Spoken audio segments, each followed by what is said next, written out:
বর্তমান যে রাজনৈতিক সিচুয়েশন যেটা আছে, এই যে গ্রেপ্তারের ঘটনা, অনেক কিছু আমরা কম বেশি জানি যে আসলে একজনের পর একজন গ্রেপ্তার হইতেছে। আসলে ভিতরের যে রাজনীতিটা, আসলে ভিতরের রাজনীতিটা কি? আসলে দেখেন, রাত্রের রানীরা ধরা পড়ছে, কিন্তু দিনের রাজারা কোথায়?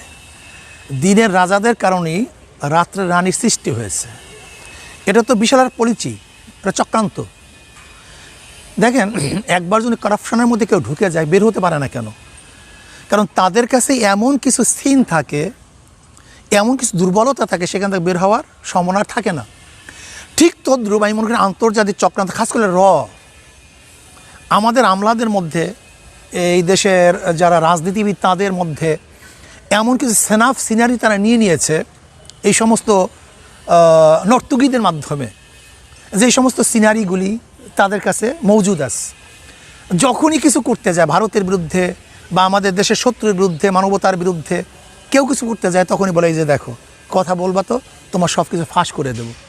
আমি মনে করি এটা আন্তর্জাতিক চক্রান্ত, খাস করে রয়ের একটা কৌশল। রয়গুলি সৃষ্টি করছে, রয় প্রকাশ করতেছে, চোখে দেখি না, যেটা আসলে ইন্টারন্যাশনালি যে মানে একটা দেশের সাথে আর একটা দেশের যে সম্পর্কের বিষয়টা থাকে। তো এক্ষেত্রে কি হচ্ছে এই যে গ্রেপ্তারের বিষয়গুলো?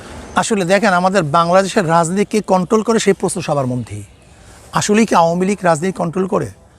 আসলে কি প্রাইম মিনিস্টার শেখ হাসিনা সব কিছু পারে? এই প্রশ্ন কিন্তু সবার মধ্যে আছে, চাপা প্রশ্ন। হয়তো কেউ প্রকাশ করে, কেউ প্রকাশ করে না।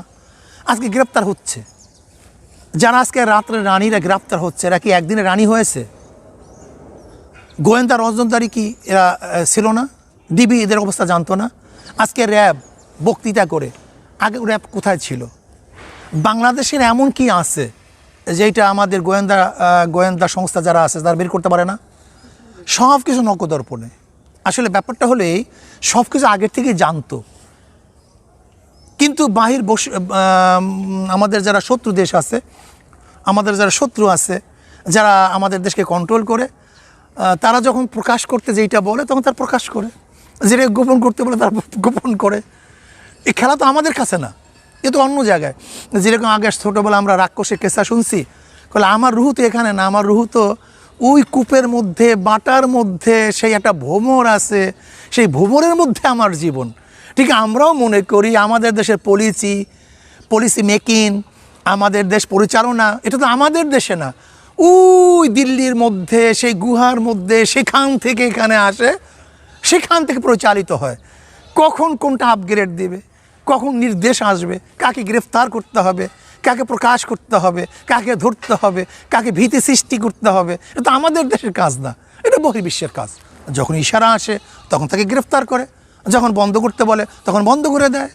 আমি মনে করি যারা এই সমস্ত রাত্রের রানীদেরকে সৃষ্টি করেছে, যাদের সামনে গোয়েন্দা সংস্থা থাকা সত্ত্বেও এরা সৃষ্টি হয়েছে, তারাই সবচেয়ে বড় দোষী। এটা সরকার ব্যর্থ, সম্পূর্ণ ব্যর্থ।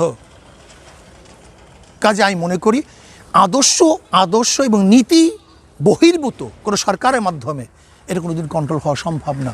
কারণ যতদিন পর্যন্ত ইসলাম ও মুসলমান আদর্শ এবং নীতিওয়ালা কোনো শাসক এদেশে না আসবে, ততদিন পর্যন্ত এইগুলি বন্ধ করা সম্ভব না। এই বার বন্ধ করা সম্ভব না, ইয়াবা বন্ধ করা সম্ভব না, রাতে নর্তকীদেরকে ড্যান্স গান থেকে ফেরানো সম্ভব না, অবৈধ কাজে, অনৈতিক কাজে ব্যস্ত হওয়া কোনোদিন সম্ভব না, তাদেরকে বারণ করা সম্ভব না।